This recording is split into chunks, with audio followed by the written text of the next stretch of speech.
apples.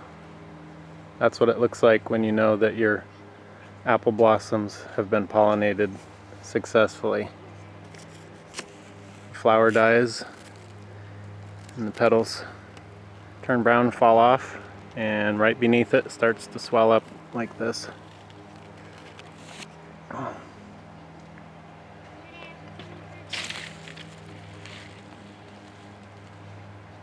So I'm just taking a peek at this tree here because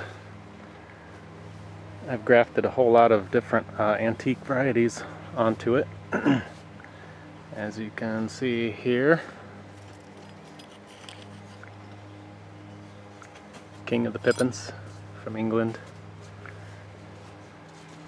There's the graft joint.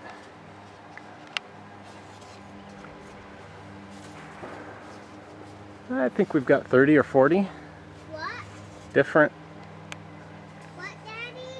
varieties that we've spliced on to this tree. Cleft graft there.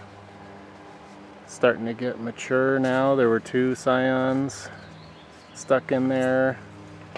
Should have trimmed it down to 1, but hey, I just let it go and this thing's going wild now. So let's see, Hudson's Golden Gem. Yeah, it's fruiting this year. What is this? Wickson Crab? I think I saw something on there. Ah, it's way up there. This thing needs to be pruned. It's getting way dense. I got graft happy and put a whole bunch on here, not really thinking of what it's going to look like in the future. There's a graft joint right there. And this thing is just bushed out like crazy, and they're all kind of overlapping and making a mess. I don't know how much sunlight we'll get to the apples. But here's Cox's Orange Pippin. Looks like we're going to get some fruit off of it this year. It's about the middle of May right now. The bloom is over. This thing isn't focusing all that great. There's a bunch of Cox's Orange Pippin right there. Fruit developing, starting to. Be a number of months yet, probably September or so. Some of them August, some October. Some of the different varieties. Boy, there's a mountain of Cox's Orange Pippin that got pollinated. That's probably year 2 or 3. I think year 3 on these that it's been growing. So I cut a branch off of the mother tree right here and put 2 cleft grafts in, and you can see, whoop, lighting and focus is going nuts.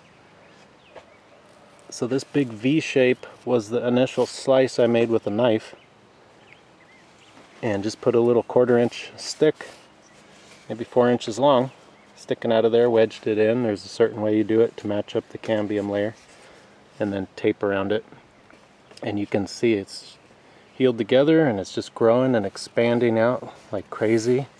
The diameter now is 3/4, 1 inch. It's growing like mad.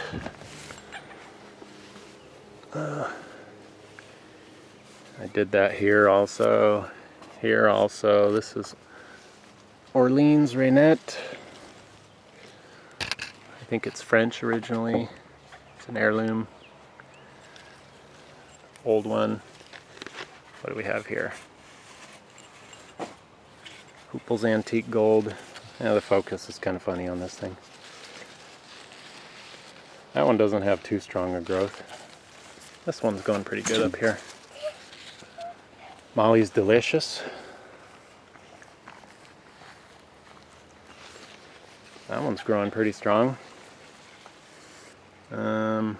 Not sure if I'll get fruit this year. It looks like maybe. The blooms were kind of later than the rest, so I gotta wait for them to either swell up more or die and fall off, and then I'll know. Yeah.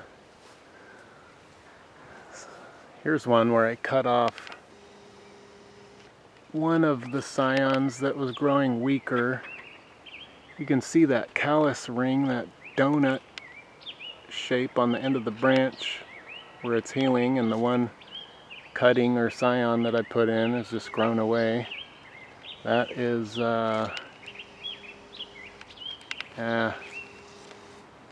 focus isn't great. Egeremont Russet. It's a sandpaper kind of textured yellow russeted apple from England. Got some Pink Lady, Tompkins King on here. Here's Tompkins King. It's got a lot of fruit on it.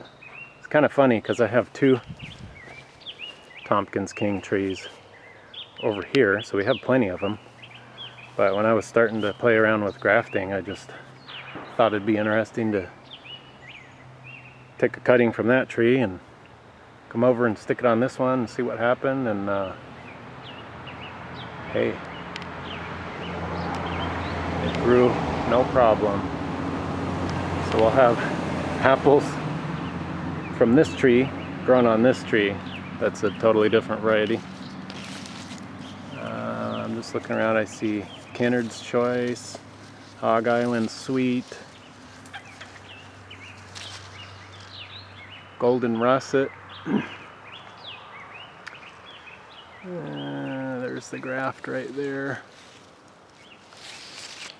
Let's see, we also have Zestar. Here's one. I found a apple tree branch laying in the street one day. So I took a piece off of it, grafted it on.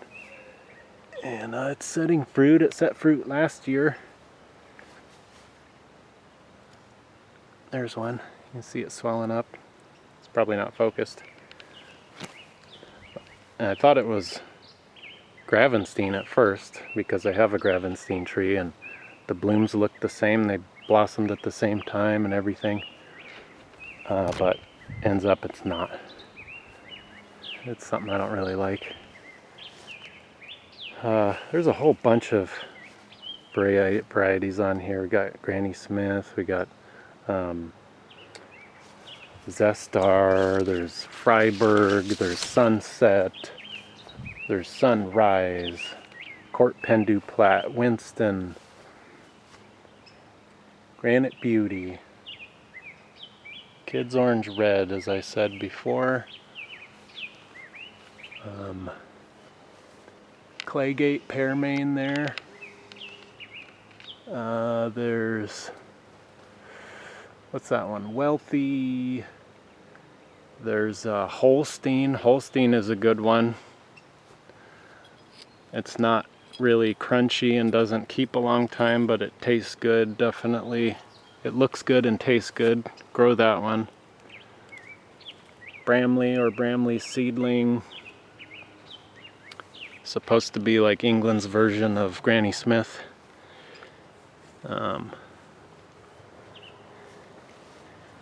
What else? There's a bunch more. But anyway, it's been a fun project. And it's been about 3 years now, and they're all basically starting to fruit now, and we'll get to try them out and see what they're like. Kind of use this tree as a laboratory here.